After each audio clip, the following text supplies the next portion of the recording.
বাংলাদেশের মানুষের উপরে কোনো ম্যান্ডেট ছাড়াই জাতীয় শোক দিবস হিসেবে পালন করতে বাধ্য করেছে। এবং এই শোক দিবস না শুধু, আওয়ামী লীগ যেটা করেছে এটাকে শোকের মাস হিসাবে পালন করতে বাধ্য করেছে।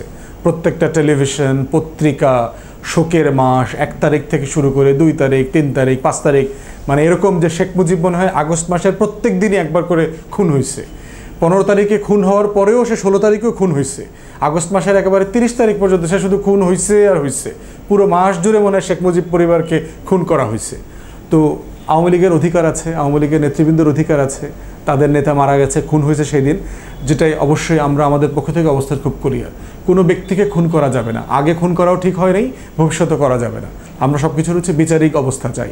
তাহলে শেখ মুজিব সহ তার পরিবারের লোকদেরকে যে হত্যা করা হয়েছে সেটা কোনোভাবেই ন্যায্য না, এটাকে আমরা সমর্থন করি না।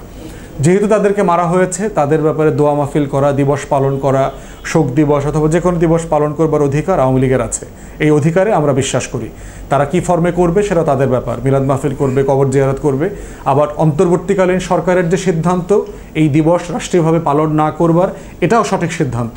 পৃথিবীর কোথাও গণতান্ত্রিক রাষ্ট্রে কোনো ব্যক্তির জন্মদিবস, মৃত্যু দিবস পালন করা হয় না। আব্রাহাম লিঙ্কনকেও আমেরিকাতে মেরে ফেলা হয়েছিল, তার কোনো মৃত্যু দিবস, তার শহীদ দিবস এগুলো পালন করা হয় না। পৃথিবীর বহু দেশে গণতান্ত্রিক রাষ্ট্রে এই এক্সাম্পল আছে। অতএব অন্তর্বর্তীকালীন সরকার যে সিদ্ধান্তটা দিয়েছে শোক দিবসের ছুটি বাতিল করবার, এটাকে আমরা স্বাগত জানাই, সাধুবাদ জানাই।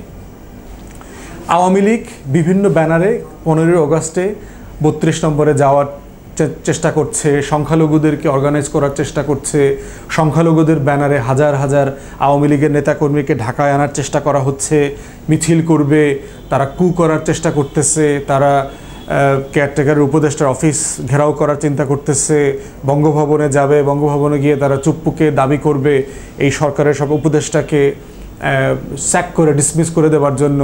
যেহেতু সজীব ওয়াজেদ জয় দাবি করতেছে তার মা পদত্যাগ করে নাই, তার মাকে আবার রিইনস্টেট করতে, এই ধরনের অলীক কল্পনা বিলাসের বিপ্লবের স্বপ্ন, প্রতি বিপ্লবের স্বপ্ন আওয়ামী লীগের নেতাদেরকে দেখাচ্ছে। আওয়ামী লীগের নেতাদের প্রতি বক্তব্য হচ্ছে, আপনাদের সব নেতারা এখন ডিজিএফআই হেফাজতে আছে ক্যান্টনমেন্টে। আপনাদের যত এই যে আপনাদের আরাফাত, পলক, হাসান মাহমুদ, ওবায়দুল কাদের থেকে শুরু করে যারা যারা আছে সবাই ডিজিএফআই হেফাজতে আছে। আপনাদের অধিকাংশ এমপি মন্ত্রীরা ডিজিএফআই হেফাজতে আছে। যারা পেরেছে তারা সীমান্ত দিয়ে পালিয়েছে, নাহলে প্লেনে পালিয়েছে।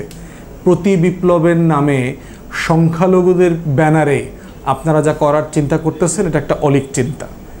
এইটা করে আলটিমেটলি আপনারা নিজেরা ভিকটিম হবেন, সাধারণ ছাত্র জনতার আক্রোশের মুখে পড়বেন। অতএব দয়া করে বাসায় থাকেন, নিরাপদে থাকেন।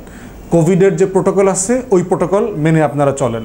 আপনারা দিনের অধিকাংশ সময় বাসায় থাকবেন, সন্ধ্যার পরে মাস্ক পরে আপনারা বাজারে যাবেন, নিরিবিলিতে বাজারে করে অন্ধকারে যাবেন, অন্ধকারে আবার বাসায় ফিরে আসবেন। এটা হচ্ছে আপনাদের নিরাপত্তার জন্য খুবই জরুরি। দয়া করে বাসা থেকে বের হবেন না। বাংলাদেশে যারা সংখ্যালঘু আছেন তাদেরকে বলতেছি, আপনারা সবাই যার যার জায়গা থেকে ভয়েস রেজ করেন। আপনারা দয়া করে হিন্দু পরিচয় দিবেন না। বাংলাদেশে কোনো সংখ্যালঘু নাই, সবাই নাগরিক। এখানে হিন্দু নাগরিক, বৌদ্ধ নাগরিক, খ্রিস্টানও নাগরিক, পাহাড়ি, চাকমা, সমতলী, বিহারি সবাই বাংলাদেশি নাগরিক। আপনি বাংলাদেশি হিসাবে কথা বলেন। আপনি মাইর খাওয়ার আগ পর্যন্ত আওয়ামী লীগ, মাইর খাওয়ার পরে আপনি হিন্দু হয়ে যাবেন, এই মতলববাজি আল্লাহর হস্তে বন্ধ করেন। যার যার জায়গা থেকে প্রত্যেকটা মন্দির থেকে বলেন কোন মন্দির ভাঙছে। এই যে হাজার হাজার শত শত মন্দির ভাঙার গল্প ভারতের মিডিয়াতে দেখতেছি আমরা, বাংলাদেশে প্রত্যেক জায়গাতে খবর নিয়ে দেখা গেছে এই মন্দিরটা ভাঙা হয়নি। এক জায়গায় দেখলাম যে এক স্বামী স্ত্রীর দ্বন্দ্বে স্বামী জোর করে তার ওয়াইফকে বাড়িতে নিয়ে যাচ্ছে। ভারতের মিডিয়াতে আসছে যে এই হিন্দু মেয়েটাকে নাকি কিডন্যাপ করে নিয়ে যাচ্ছে মুসলমান ছেলেরা। এই ধরনের মিথ্যাচার হচ্ছে, অথচ কোনো হিন্দু নেতারা প্রতিবাদ করছেন না। কেমন বাংলাদেশি আপনারা? আওয়ামী লীগের আর কত দালালি করবেন আপনারা? আওয়ামী লীগের দালালি করে কি আপনারা ভালো আছেন? হাজার হাজার হিন্দুদের উপর যে অত্যাচার নির্যাতন হইল, আইন সালিশ কেন্দ্র বলছে 3500-এর উপরে গত 15-16 বছরে। কেন মহাসমাবেশ করলেন না? কেন আপনারা শাহবাগে জড়ো হইলেন না? হুট করে আওয়ামী লীগও চলে গেল আর আপনাদের মন্দির ভাঙা শুরু হইলো, আপনাদের অধিকার লঙ্ঘিত হয়েছে, এই ধরনের নাটক কেন করতেছেন? সো আল্লাহর ওয়াস্তে এইসব মতলববাজি, সাম্প্রদায়িকতার, হিন্দুত্ববাদী রাজনীতি বন্ধ করেন। বাংলাদেশি নাগরিক, আপনার যদি অধিকার লঙ্ঘিত হয়, আমরা সবাই মিলে, এবং এটা হচ্ছে অলরেডি, বাংলাদেশের প্রত্যেকটা মসজিদ, মাদ্রাসা, ইসলামী দল, তাবলিকের ভাইরা গিয়ে দিন রাত রুটিন করে করে আপনাদের মন্দির পাহারা দিচ্ছে, আপনাদের দোকানপাট পাহারা দিচ্ছে, সেগুলো নিয়ে কথা বলেন না কেন? অতএব আমার অনুরোধ হচ্ছে, দয়া করে আওয়ামী লীগের যে বদমাইশি গত 15 বছর, এগুলোর সাথে অনেক কিছু আপনারা করছেন, মাফ চান জাতির কাছে। যারা যারা অন্যায় করছেন, যে সকল হিন্দু সম্প্রদায়ের নেতারা আওয়ামী লীগের এই ফ্যাসিবাদের দালালি করছেন, তাদেরকে আপনারা বয়কট করেন, আপনাদের সম্প্রদায় থেকে এদেরকে বাদ দিয়ে দেন। এরা দেশের শত্রু, এরা হিন্দু সম্প্রদায়ের শত্রু, আপনাদের জাতপাতের শত্রু। অতএব আপনারা বাংলাদেশি নাগরিক হিসাবে যে যেখানে বিপদে পড়বেন, আপনারা লোকাল মসজিদে যাবেন, ইমাম সাহেবকে বলবেন, মাইকে অ্যানাউন্স করেন আমাদের বাড়িতে অ্যাটাক হয়েছে, দেখেন পুরো মহল্লাবাসী মিলে, মানে বাঙালি হিন্দু মুসলমান সবাই মিলে আপনার বাড়িতে যায় কিনা। যাবে সবাই। লোকাল মাদ্রাসায় যান, লোকাল হুজুরের কাছে যান, লোকাল পীর সাহেবের কাছে যান, দেখবেন সবাই আপনাদেরকে সাহায্য করবে। আপনারা এই দেশের নাগরিক, আমরা অন্যদের মতোই আপনাদেরকে ভালোবাসি, আপনাদের অধিকারের জন্য আমরা লড়াই করব। এই লড়াইটাই হচ্ছে বৈষম্যের বিরুদ্ধে।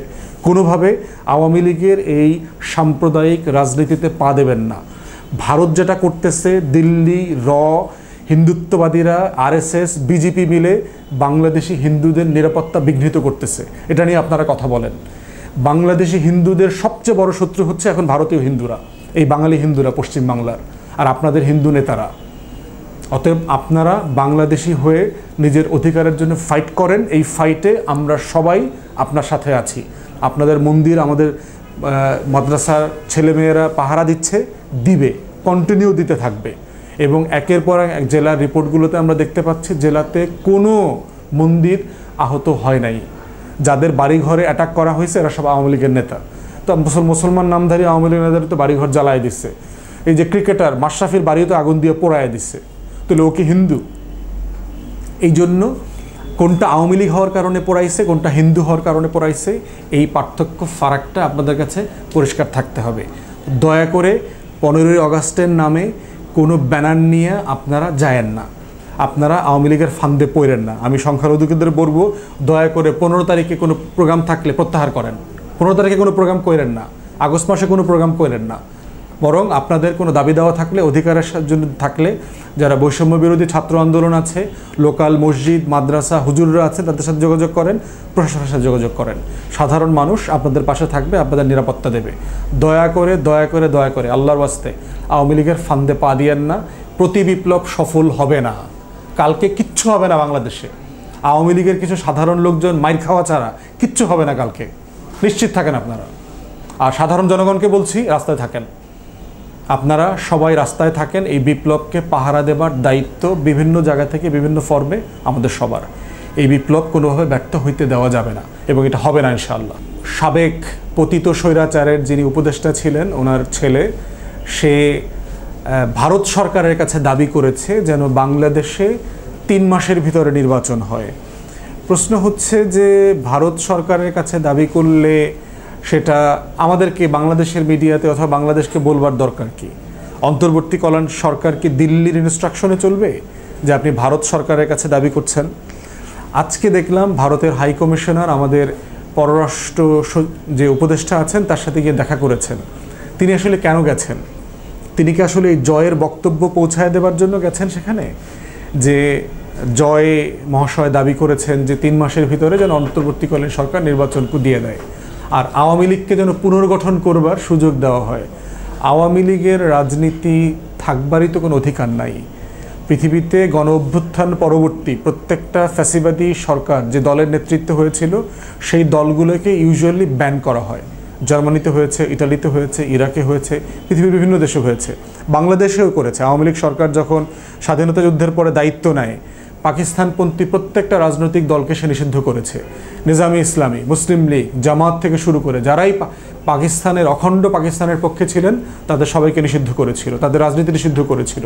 তাহলে আওয়ামী লীগের এক্সাম্পল ফলো করেই আওয়ামী লীগ জাতীয় পার্টি থেকে শুরু করে 14 দলীয় যে জোট আছে, যারা গত 16-17 বছর ধরে এই ফ্যাসিবাদের পক্ষে শক্তি ছিল, তাদের প্রত্যেকের রাজনীতি নির্বাচন নিষিদ্ধ করে দিতে হবে। যারা এমপি মন্ত্রী হয়েছে এই গত 16-17 বছরে, তারা কেউ স্বতন্ত্র অন্য কোনো দলে, অন্য কোনো ব্যানারে কোথাও কখন নির্বাচিত হইতে পারবে না। এটা আমাদের দাবি, এটা গণ অভ্যুত্থানের দাবি, এটাই গণ অভ্যুত্থানের চরিত্র। অতএব এইটা সলিডলি আমরা চাই বাস্তবায়ন করতে হবে। আওয়ামী লীগের কোনো পদস্থ নেতা যে যেখানে যে কমিটিতে ছিল সে রাজনীতি করতে পারবে না, সে নির্বাচন করতে পারবে না, কারণ হচ্ছে তারা গত 16-17 বছর থেকে এই দেশের মানুষের প্রতি জুলুম, নির্যাতন, ফ্যাসিবাদ কায়েমের পক্ষে অ্যাক্টিভলি কাজ করেছে, অত্যাচার নির্যাতনের সাথে ছিল। কালকে হচ্ছে শেখ মুজিবুর রহমানকে যে হত্যা করা হয়েছিল সেই হত্যাকাণ্ডের দিবস। আওয়ামী লীগ যতদিন ক্ষমতায় ছিল তারা জোর জবরদস্তি করে এই দিবসটাকে